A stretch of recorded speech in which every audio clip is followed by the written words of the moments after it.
दोस्तों कैसे हैं। उम्मीद करते हैं आप लोग बहुत ही अच्छे होंगे और आप लोगों की पढ़ाई अच्छी चल रही होगी। अब तक आप लोगों ने 12 सेट देख चुके हैं एडिटोरिया के 5000 क्वेश्चन के सीरीज में, और हर सेट में 50 क्वेश्चन देखते हैं, प्लस एक स्मरणीय तथ्य दिया रहता है कुछ क्वेश्चन उसमें, वो उनको देखते हैं। तो 12वां सेट को देखते हैं। 12वां सेट में पहला प्रश्न है, हरित क्रांति के संबंध में कौन से कथन सही नहीं है। हरित क्रांति के संबंध में कौन से कथन सही नहीं है, तो हम लोग देखते हैं कि इनमें से एक जो डी नंबर है ये सही नहीं है, बाकी जबकि वो तीनों सही है। तीनों को देखते हैं कौन कौन है। तो ये है एक नंबर में कि भारत में हरित क्रांति के पिता डॉक्टर एम स्वामीनाथन को माना जाता है। ए में कौन है, भारत में हरित क्रांति के पिता डॉक्टर एम स्वामीनाथन को माना जाता है। दूसरा है, भारत में हरित क्रांति की प्रथम चरण 1966 से 81 के बीच चला। प्रथम चरण कब तक चला, 1966 से 1981 तक चला। प्रथम चरण में इसे हरियाणा, पंजाब और उत्तर प्रदेश के पश्चिमी भाग में लागू किया गया। कहाँ किया गया, प्रथम चरण में हरियाणा में, पंजाब में और उत्तर प्रदेश के पश्चिमी सीमा पर किया गया। दूसरा प्रश्न देखते हैं हम लोग। दूसरा प्रश्न में है कि निम्नलिखित में कौन परियोजना एवं लाभान्वित राज्य सही सुमेलित नहीं है। नहीं वाला देखेंगे तो तिलैया है। कौन है, तिलैया। जबकि टिहरी बांध परियोजना उत्तर प्रदेश में है, एकदम सही है।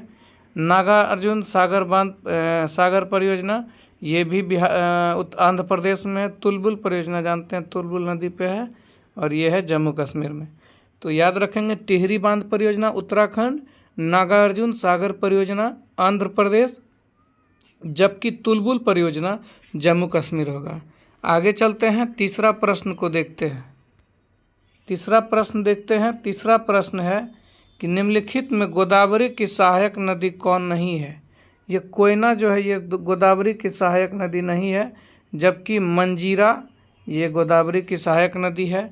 और इंद्रावती और पेनगंगा, मंजीरा, इंद्रावती और पेनगंगा ये तीनों जो है गोदावरी की सहायक नदी है। भारत के मुख्य तटीय सीमा की लंबाई कितनी है। भारत के मुख्य तटीय सीमा की लंबाई जो देखेंगे हम लोग वो कितना है, 6100 किलोमीटर है। बहुत बार पढ़ चुके हैं कि परिचय, जो भारत का परिचय देखते हैं भूगोल में, पहला चैप्टर ही उसी में दिया जाता है। तटीय सीमा की लंबाई कितना है, 6100 किलोमीटर। अब आगे है, मृदा की उर्वरता बढ़ाने के लिए कौन सी फसल उगाई जाती है। मृदा की जो उर्वरता बढ़ाते हैं उसके लिए हम लोग उड़द की फसल उगाई जाती है। क्या, उड़द। आप देखे होंगे दलहन तिलहन जो होता है वो नाइट्रोजन की कमी को वापस से मिट्टी की उर्वरता बढ़ाने में सहायक होती है। और हम उड़द दलहन है जो कि उड़द का फसल उगाई जाती है मृदा की उर्वरता को बढ़ाने के लिए। आगे देखते हैं, पारिस्थितिकी तंत्र में उच्चतम पोषण स्तर कौन प्राप्त करता है। पारिस्थितिकी तंत्र में उच्चतम पोषक स्तर जो है ये सर्वाहारी। कौन, सर्वाहारी, जो मांस और पेड़ पौधे साग सब्जी जो खाते हैं उन्हें सर्वाहारी कहा जाता है। पारिस्थितिकी तंत्र में उच्चतम पोषण स्तर इन्हीं को प्राप्त होता है। अगला है, धारणीय कृषि से क्या तात्पर्य है। धारणीय कृषि से क्या तात्पर्य है, तो इसमें देखेंगे हम लोग, इस प्रकार की कृषि जिससे भूमि की गुणवत्ता बनी रहे उसे धारणीय कृषि कहते हैं। वैसा कृषि जिसमें भूमि की गुणवत्ता बनी रहे उसे धारणीय कृषि कहते हैं। अगला देखते हैं, 8वां प्रश्न में, डिस्टिल्ड वाटर क्या है। डिस्टिल्ड वाटर जो है के संबंध में निम्न में से कौन सा विकल्प सही है। डिस्टिल्ड वाटर जो होता है वो विद्युत का कुचालक होता है। क्या होता है, विद्युत का कुचालक होता है। याद रखेंगे, डिस्टिल्ड वाटर जो होता है वो विद्युत का कुचालक होता है। ट्रांसफार्मर किसके लिए प्रयुक्त किया जाता है। ट्रांसफार्मर जो है किसके लिए प्रयुक्त किया जाता है, ये केवल एसी के लिए किया जाता है। किसके लिए, एसी के लिए। ट्रांसफार्मर का उपयोग केवल प्रत्यावर्ती धारा के लिए किया जाता है। अगला प्रश्न है 10वां प्रश्न, चीन के यात्री संग्यून भारत, चीन के यात्री संग्यून जो है भारत कब आया? तो ये 518 ईस्वी में आया। कब आया? 518 ईस्वी। तुर्कान ए चहलगानी को समाप्त किसके द्वारा किया गया? तुर्कान ए चहलगानी जानते हैं इल्तुतमिश के द्वारा स्टार्ट किया गया था, जबकि बलबन ने इन्हें समाप्त कर दिया। तुर्कान ए चहलगानी अगर पूछेंगे शुरू कौन किया था तो इल्तुतमिश, और समाप्त किसने किया था? तो बलबन किया था। निम्न में से किस चट्टान प्रणाली से चूने का पत्थर, बलुआ पत्थर, चीनी मिट्टी प्राप्त होता है? तो ये विंध्यन चट्टान में। किसमें? विंध्यन चट्टान में। विंध्यन चट्टान में चूने का पत्थर, बलुआ पत्थर और चीनी मिट्टी प्राप्त होती है। अगला देखते हैं कि भारत में किस धार्मिक समूह की वृद्धि दर निम्न में सबसे कम रहा? कौन ऐसा धर्म है जिसका वृद्धि दर सबसे कम रहा? तो ये रहा जैन धर्म। याद रखेंगे, जैन धर्म का जो वृद्धि दर सबसे कम रहा इन चारों में। जैव विकास को सर्वप्रथम किसने समझाया था? जैव विकास को सर्वप्रथम लेमार्क ने समझाया था। किसने? लेमार्क ने। मतदान के समय मतदान के समय प्रयुक्त अमिट स्याही किस पदार्थ से बनती है? आप मतदान करने जाते हैं तो मतदान के समय जो आपको स्याही लगाया जाता है सिल्वर नाइट्रेट होता है। क्या होता है? Silver nitrate. मतदान के समय प्रयुक्त अमिट स्याही जो है सिल्वर नाइट्रेट का होता है। अगला प्रश्न है कि प्रांतीय स्वायत्त की शुरुआत निम्न में से किस अधिनियम द्वारा हुई? प्रांतीय स्वायत्तता की शुरुआत निम्न में से किस अधिनियम द्वारा हुई? तो ये हुई भारत शासन अधिनियम 1935 के तहत। किसके तहत?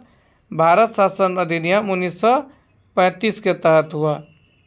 अगला प्रश्न है अवशिष्ट शक्तियों का केंद्र में निहित होने का सिद्धांत भारतीय संविधान में किस देश से लिया गया है? तो ये जो है अवशिष्ट शक्तियाँ जो भी है, जो न संघ सूची में है और राज्य सूची में है, ऐसी शक्तियाँ वो अवशिष्ट शक्तियाँ कहलाती है। वो न ये समवर्ती में है, तीनों में से किसी में ना रहे तो ऐसी जो भी शक्तियाँ होगी वो शक्तियाँ केंद्र को जाएगी। ये सिद्धांत जो हम लोग हैं कनाडा से लिए। कहाँ से लिए? कनाडा से लिया गया है। ऋग्वेद में आर्य शब्द का उल्लेख कितने बार किया गया है? ऋग्वेद में आर्य शब्द का उल्लेख 36 बार किया गया है। कितने बार? 36 बार किया गया है। ऋग्वेद में आर्य शब्द का उल्लेख 36 बार किया गया है। अगला है कपास के रेशे को किससे प्राप्त किया जाता है? आप देखे होंगे कपास के रेशे को बीज से प्राप्त किया जाता है। किससे? बीज से प्राप्त किया जाता है। अब देखेंगे निम्नलिखित में कौन सही सुमेलित है? देखिए ये घास है और वो किस महादेश में है वो दिखा रहा है इसमें। कहाँ पाया जाता है वो चीज़ है प्रेरी, उत्तरी अमेरिका में पाया जाता है। बहुत सही बात है। और वेल्ड दक्षिण अफ्रीका में, जबकि पंपास दक्षिण अमेरिका में पाया जाता है। प्रेरी उत्तरी अमेरिका में, पंपास दक्षिणी अमेरिका में और वेल्ड जो पाया जाता है वो दक्षिण अफ्रीका में पाया जाता है। अगला प्रश्न है सुल्तान की उपाधि धारण करने वाला प्रथम शासक कौन था?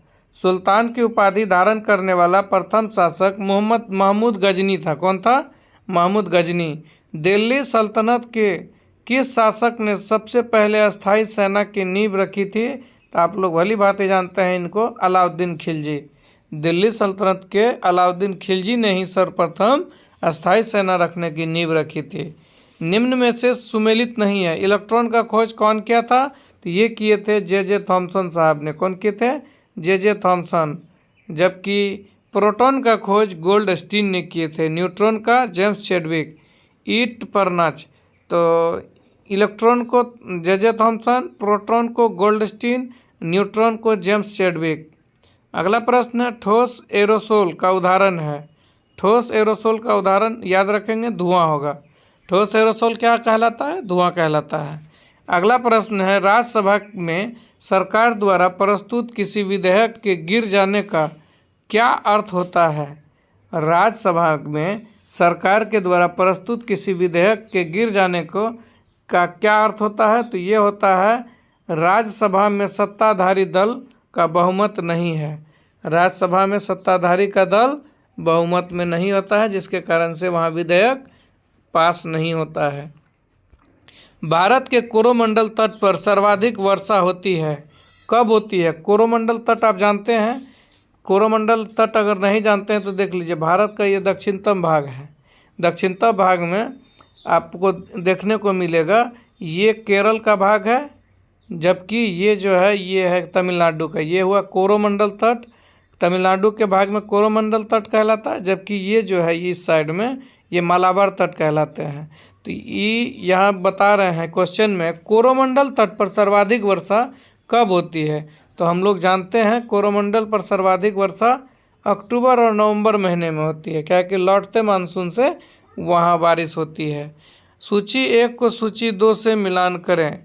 तो सूची 1 में दिया गया है युद्ध, और उस युद्ध के समय गवर्नर जनरल कौन थे भारत के, वो बताना है। देखेंगे यहाँ पर 4 आंग्ल सिख युद्ध है और बहुत सारा दिया गया है। पहले देखते हैं तृतीय आंग्ल मैसूर युद्ध। तृतीय आंग्ल मैसूर युद्ध जो है, तृतीय आंग्ल मैसूर युद्ध ये लॉर्ड कॉर्नवालिस के समय में किया गया था। कब? कॉर्नवालिस के समय में। अगला है प्रथम आंग्ल सिख युद्ध। प्रथम आंग्ल सिख युद्ध कब होगा? लॉर्ड हार्डिंग के समय में। कौन? हार्डिंग के समय में। अगला है तृतीय आंग्ल मराठा युद्ध। तृतीय आंग्ल मराठा युद्ध ये हो गया हेस्टिंग के समय में, लॉर्ड हेस्टिंग के समय में। और प्रथम आंग्ल अफगान युद्ध ये हो जाएगा ऑकलैंड के समय में। कब होगा? ऑकलैंड के समय में।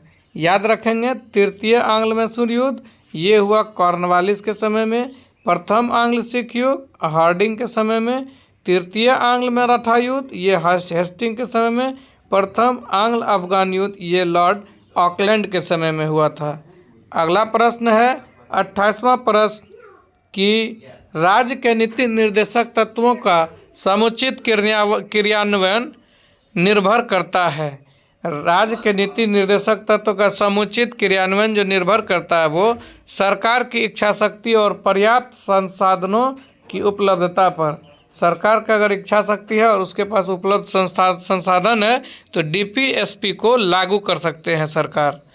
जैसे बिहार में अभी जो ये शराबबंदी कानून है, ये डीपीएसपी के तहत ही सरकार ने उसे कानून बना के लागू करवाया है। अगला है किसे लोकप्रिय नाम लाल कुर्ती कमीजों के रूप में जाना जाता है? ये खुदाई खिदमतगार लाल कुर्ती के रूप में जाना जाता है, खुदाई खिदमतगार। खान अब्दुल गफ्फार खान इसके प्रमुख नेता थे। अगला प्रश्न है कि सुमेलित कीजिए। सूची 1 में दिया गया है ये रेडियम, और इसके खोजकर्ता को देखना है। रेडियम जो है वो मैडम क्यूरी। कौन है? Radium madam Curie. ठीक है। दूसरा है रेडियम क्या हो जाएगा? Madam Curie. दूसरा हो जाएगा पेनिसिलिन। पेनिसिलिन हो जाएगा अलेक्जेंडर फ्लेमिंग। एक्सरे हो जाएगा रॉन्टजन। क्या हो जाएगा? X ray Roentgen. जबकि चेचक एडवर्ड जेनर। याद रखेंगे, radium madam Curie, penicillin Alexander Fleming, x ray Roentgen, चेचक एडवर्ड जेनर। अब आते हैं 31वां प्रश्न पे। 31वां प्रश्न है कि राष्ट्रीय दल का दर्जा प्राप्त करने के लिए किसी पार्टी को लोकसभा या आम चुनाव अथवा राज्य विधानसभा चुनाव में आवश्यकता होती है। अगर किसी को राष्ट्रीय दल का दर्जा प्राप्त करना है, उसके लिए किसी भी ये लोकसभा हो चाहे लोकसभा में कुल डाले गए वोटों का 6%, मतलब पूरी लोकसभा में अगर जितना वोट डाले गए हैं उसका 6% मत उनको मिला हो। दूसरी बात, 4% मत कम से कम उसको हासिल हुआ हो या 4 सीट हासिल हुआ हो, वो राष्ट्रीय दल के लिए एलिजिबल हो जाते हैं। अगला प्रश्न है, निम्नलिखित में किसने संगीत शास्त्र पर संगीत राज, संगीत मीमांसा, संगीत रत्नाकर, सुप्रबंध आदि ग्रंथ लिखा? तो ये राणा कुंभा। कौन है? राणा कुंभा ने संगीत शास्त्र क्या किया। 33वां प्रश्न है कि संविधान के किस अनुच्छेद में जिला नियोजन समिति का उल्लेख किया गया है। तो इसमें देखेंगे हम लोग अनुच्छेद 243 का जेड डी में है, कितने है अनुच्छेद 243 का जेड डी में जिला नियोजन समिति का उल्लेख मिलता है। निम्नलिखित में से कौन सा कथन सही है? तो कथन सही देखेंगे तो संविधान के अनुच्छेद 110 में धन विधेयक की परिभाषा दिया गया है, एकदम सही है। जबकि किसी भारतीय संविधान में बजट शब्द का उल्लेख ही नहीं है। भारतीय संविधान के अनुच्छेद 112 में वार्षिक वित्तीय विवरण के बारे में बताया गया, जिनको कि हम आम बोलचाल में बजट बोलते हैं। अगला, कोई विधेयक धन विधेयक है या नहीं, इसका निर्णय राष्ट्रपति लोकसभा अध्यक्ष के सहायता से करता है। नहीं, कोई विधेयक धन विधेयक है या नहीं है, ये लोकसभा के स्पीकर ये डिसाइड करते हैं कि ये धन विधेयक है कि नहीं। धन विधेयक सरकार के कोई भी सदस्य द्वारा पुनः स्थापित किया जा सकता है। नहीं, धन विधेयक जो है सरकार के सिर्फ लोकसभा अध्यक्ष ही बता सकते हैं कि यह धन विधेयक है। अगला प्रश्न है 35वां प्रश्न है, किस संविधान संशोधन अधिनियम के तहत लोकसभा सदस्य की संख्या को 525 से बढ़ाकर 545 किया गया? तो यह है अनुच्छेद 31वां संविधान संशोधन के तहत लोकसभा सदस्यों की संख्या में 525 से बढ़ाकर 545 कर दी गई थी। निम्नलिखित में कौन संविधान बनाने वाले ड्राफ्ट कमेटी के अध्यक्ष थे? तो ये सब कोई जानते हैं, ड्राफ्ट कमेटी के अध्यक्ष डॉक्टर भीमराव अंबेडकर साहब थे। अगला है, निम्न में से कौन सा युग्म सुमेलित नहीं है? तो सुमेलित नहीं है उनको नहीं पढ़ेंगे, जबकि जो सुमेलित है उनको देखते हैं। सुमेलित होने वाले में अगर पढ़ेंगे तो वो होगा अनुच्छेद 143 में सर्वोच्च न्यायालय की सलाहकारी अधिकारिता है। अनुच्छेद 143 में सर्वोच्च न्यायालय जो सुप्रीम कोर्ट सलाहकारी अधिकारिता में आते हैं। अनुच्छेद 136 अपील के लिए सर्वोच्च न्यायालय की विशेष इजाज़त। अनुच्छेद 136 जो है अपील के लिए सर्वोच्च न्यायालय की विशेष इजाज़त। अनुच्छेद 226 उच्च न्यायालय की रीट जारी करने की शक्ति। उच्च न्यायालय को रीट जारी करने की शक्ति है, जबकि अनुच्छेद 32 के तहत सर्वोच्च न्यायालय को रीट जारी करने की शक्ति दी गई है। अगला प्रश्न है 38वां प्रश्न है, भारतीय संविधान के प्रस्तावना में कौन सा शब्द उल्लेखित नहीं है? जो नहीं है उल्लेखित भारतीय संविधान के प्रस्तावना में वो है 2 और 3, जबकि पंथ निरपेक्ष और लोकतंत्रात्मक ये दोनों जो है आपको प्रस्तावना में उल्लेखित मिलेगा। 39वां प्रश्न है, जब सकल घरेलू उत्पाद में से उत्पादन की प्रक्रिया में प्रयुक्त मशीन और पूंजी के मूल्य में आए कमी को घटा दिया जाए तो इसे कहते हैं निवल घरेलू उत्पाद, एनडीपी। क्या कहते हैं? एनडीपी। किसको बोलेंगे? वैसे मूल्य जब सकल घरेलू जीडीपी में से उत्पादन की प्रक्रिया में प्रयुक्त मशीन और पूंजी के मूल्य में आई कमी को घटा दिया जाएगा तो वो निवल घरेलू उत्पाद या एनडीपी कहलाएगा। सेबी जानते हैं, security and exchange board of India नाम है। सेबी जो है उसका फुल फॉर्म क्या है? तो उसको देखेंगे हम लोग, security and exchange board of India. Security and exchange board of India. अगला प्रश्न है कि निम्नलिखित में से किसे बैंक विश्व बैंक के उधार ऋण की खिड़की कहा जाता है?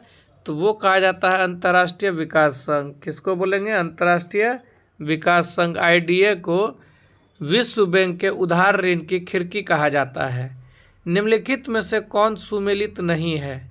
अब याद रखेंगे, वर्नाक्यूलर प्रेस एक्ट ये सुमेलित नहीं है। वर्नाक्यूलर प्रेस एक्ट जो आया था वो लॉर्ड लिटन के समय आया था और रिपन ने उसे खारिज किया था। Pitt's India act Lord Warren Hastings के समय आया था। कब आया था?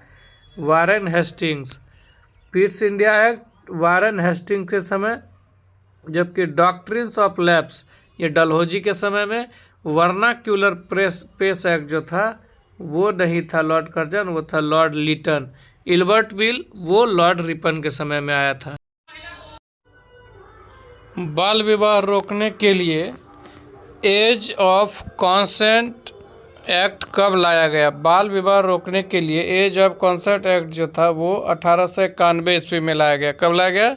1891 ईस्वी में। 44वां प्रश्न है, first war of Indian independence पुस्तक, first war of Indian independence पुस्तक के लेखक कौन है? तो ये है बी डी सावरकर। कौन है? B D Savarkar. निम्न में से कौन पादप कोशिका में सबसे बड़ी कोशिकांग है? निम्न में से पादप कोशिका में सबसे बड़ी कोशिकांग कौन है? प्लास्टिड है। कौन है? प्लास्टिड है। अगला प्रश्न है 46वां प्रश्न, नींबू निचोड़ने वाली मशीन क्या है? नींबू निचोड़ने वाली मशीन। नींबू निचोड़ने वाली मशीन किस प्रकार का उत्तोलक है? तो यह है द्वितीय वर्ग के उत्तोलक। कौन सा उत्तोलक है? द्वितीय वर्ग के उत्तोलक हैं। अगला प्रश्न 47वां प्रश्न है कि निम्नलिखित में से आप मिलान करेंगे कि कौन है, कौन किससे है। जैसे जीवाणु विज्ञान है, जीवाणु विज्ञान को जो है सबसे पहले कौन देखे हैं? तो जीवाणु विज्ञान के बारे में बताए हैं ल्यूवेनहॉक। कौन? जीवाणु विज्ञान के लिए ल्यूवेनहॉक। सूक्ष्म जीव विज्ञान के लिए लुई पाश्चर। कौन हो जाएंगे? Louis Pasteur. अगला है अनुवांशिकी। आधुनिक अनुवांशिकी जो होंगे वो होंगे एडवर्ड जेनर। कौन हो जाएंगे? Edward Jenner. जबकि प्रतिरक्षा विज्ञान जो होंगे वो टी.एच. मॉर्गन होगा। कौन होगा? टी.एच. मॉर्गन। याद रखेंगे कि जीवाणु विज्ञान हो जाएगा ल्यूवेनहॉक, और सूक्ष्म जीव विज्ञान लुई पाश्चर, आधुनिक अनुवांशिकी एडवर्ड जेनर, प्रतिरक्षी ये हो जाएगा टी.एच. मॉर्गन। अगला है 48वां क्वेश्चन कि कार्य का मात्रक क्या होता है? कार्य का मात्रक ये सभी हो जाएंगे। कौन हो जाएंगे? ये सभी। केजी मीटर स्क्वायर पर सेकंड स्क्वायर भी हो जाएगा कार्य का मात्रक। न्यूटन मीटर भी होगा और जूल भी होगा। इस तरह से ये सभी हो जाएंगे। अगला प्रश्न 49वां प्रश्न है, निम्न कथनों पर विचार करें और कौन सा असत्य कथन है उसकी पहचान करें। तो इसमें 1 और 3 दोनों असत्य है, जबकि 2 नंबर ये सत्य है। तो इनको जानते हैं। सत्य में क्या है कि जैन धर्म ने अपने आध्यात्मिक विचार न्याय दर्शन से ग्रहण किया है। किससे किया है? न्याय दर्शन से ग्रहण किया है। 50वां प्रश्न और अंतिम प्रश्न है, इनको देखिए आप लोग कि 50वां प्रश्न में कहा जाता है इनमें से कौन सही है। तो ये जितने भी कथन दिए ये चारों कथन सही है। पहला कथन है वो भारत में, फिरोज शाह तुगलक जो है वो भारत में नहरों का सबसे बड़ा जाल निर्माण करने के लिए प्रसिद्ध थे। और दूसरा है उसने दीवान ए खैरात विभाग की स्थापना की जो गरीब मुसलमानों, अनाथ स्त्रियों एवं विधवाओं की आर्थिक सहायता देता था। वह हक ए सर्ब नामक सिंचाई कर लगाने वाला दिल्ली का पहला सुल्तान बना। याद रखेंगे फिरोज शाह तुगलक जो है हक ए सर्ब नामक सिंचाई कर लगाने वाला दिल्ली का पहला सुल्तान बना। और इसके बाद उसे अशोक के 2 स्तंभों को मेरठ और टोपरा से दिल्ली लाने का श्रेय दिया जाता है। अशोक के जो 2 स्तंभ थे मेरठ और टोपरा, उसको दिल्ली लाने वाला ये फिरोज शाह तुगलक ही थे। इस प्रकार इनका चारों ऑप्शन सही है। और इस तरह से आज का ये दूसरा 12वां सेट भी समाप्त होता है। बहुत बहुत धन्यवाद। आप लोगों ने इस वीडियो से जुड़े, अधिक से अधिक लोगों तक शेयर करें ताकि इसका लाभ अधिक लोगों को प्राप्त हो। प्रयास रहेगा कि अब जल्दी सेट को समाप्त किया जाए और इसके साथ साथ 7500 क्वेश्चन जो उनको भी स्टार्ट करते हैं। बहुत बहुत धन्यवाद। नमस्कार। आपका अपना मुन्ना यादव।